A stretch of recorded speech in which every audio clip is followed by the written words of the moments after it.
Hello everyone, Benz95 here, and I'm here to do my response to Paige Martin's 1,000 subscribers contest. Paige, congrats on getting 1,000 subscribers. You deserve it. You much deserve it for everything that you've done so far. All your videos, you're doing great, and here's to another 1,000. I hope you get another 1,000. So the topic was to choose a decade that is your favorite and pick 5, 10, or 15 albums. And I was going to pick the 80s as my favorite decade because technically that is my favorite decade, and I was having a hard time trying to decide, exactly what I was going to pick, so instead I decided I wanted to pick the 70s, and I thought the 70s would be a suitable decade to pick, because to me the 70s really was that decade where it kind of brought me out of listening to, the music I started listening to, which was 80s music. And it really kind of broadened my horizons as far as, listening to new and exciting, or different and exciting music from that decade, whether it be rock or pop or, even anything else remotely exciting, jazz, funk, anything. And I thought I would pick, I'd pick that decade. So I have my top 5 favorite albums of the 1970s.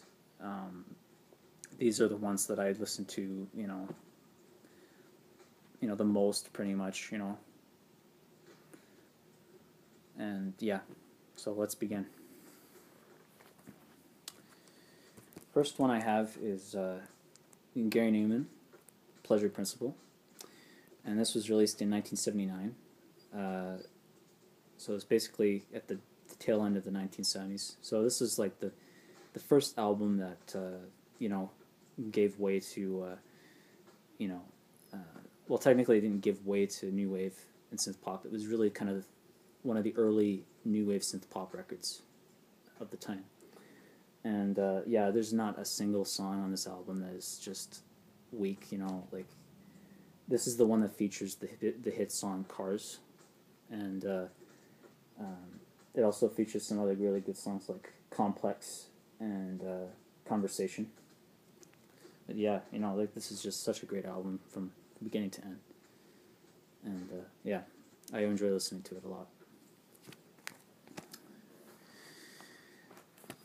The next album I have is Genesis, Selling England by the Pound.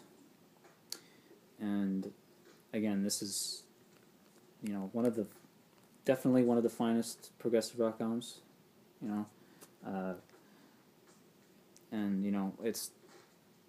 it's a great listen, it's just one of those albums that is just full of great, majestic, I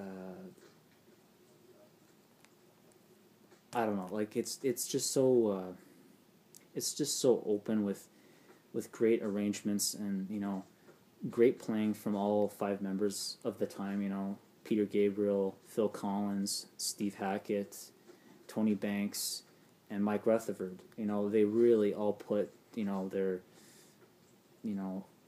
their work, all of their great work into this album, and it paid off. And I really enjoy this album a lot. It's just so good. It's definitely one of the finest progressive rock albums ever.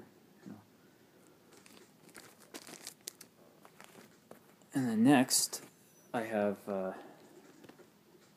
Nick Drake, Pink Moon. This is definitely a timeless folk album. You could listen to this album, or I listen to this album every time I listen to this album. I never get tired of it. It's such a beautiful record from beginning to end. It's got such beautiful folk songs on there. Of course, it features the title track, which is definitely a beautiful song, and so is "Form in the Morning," which is the closer. But it also features some other really nice short little tunes, like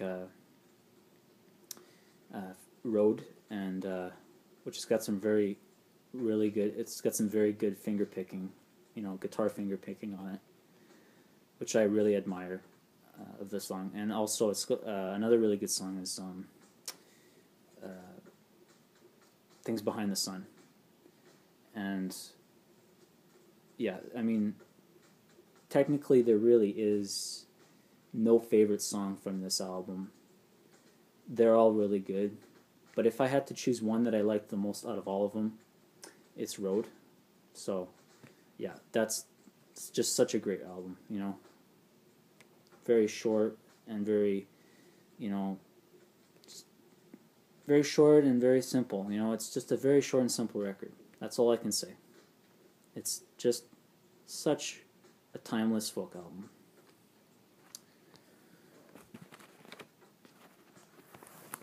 And next we have Aerosmith, "Rocks."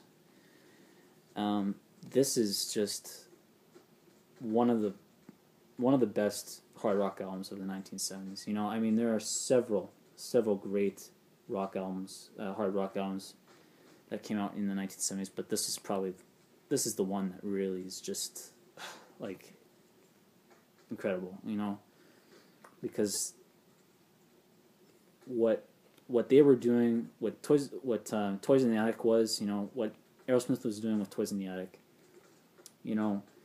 that was make it or break it for them. Technically, actually, that was really their second album that was make it or break it, but they really came through with Toys in the Attic. But with this album, they were firing off all cylinders like ever before. And this album is phenomenal. Like, this is just, it's like some good balls to the wall, great hard rock music, that sounds so good on vinyl. There's just no question. I've heard this quite a bit to know that this is considered to be one of my favorite records. So definitely an awesome record. And finally, I picked Rush, Hemispheres. In my opinion, this is highly underrated as both a progressive rock album and as also Rush's album in their discography, their most highly underrated album in their discography. And yeah, basically, this was the second and last part of their foray into conceptual work. They basically were doing that. They were pretty much just an all progressive rock type sounding band, in the mid 70s, and then going into the late 70s, they really knew that this was like the final album, and then after that they decided it was time to kind of change. But with this album really is just, to me, it really kind of stands out of all of the Rush albums I've heard. This is the one that stands out, and because from the beginning, it just opens up with such like an incredible feeling. I don't know how you can describe it, but it's just incredible. All these songs on here, like, there's only 4 songs technically, so, but yeah, it's just the most exciting album to listen to from beginning to end every time, and I never get tired of listening to it. It's just beautiful. I love the songs on this. Just the most incredible work that they ever did, in my opinion. I mean, you could say for the, I mean, their album 2112 and their album Moving Pictures is technically their finest, achievements, but really this is in my opinion, like just their finest. And yeah, that's my story, and I'm sticking to it. So yeah, that's my top 5 records, and I hope you enjoyed. I wish you all the best in the future. Again, Paige, with your videos and your channel, and everything else. And I again hope you get another 1,000. So yeah, like, comment, subscribe. Let me know what you think, everybody.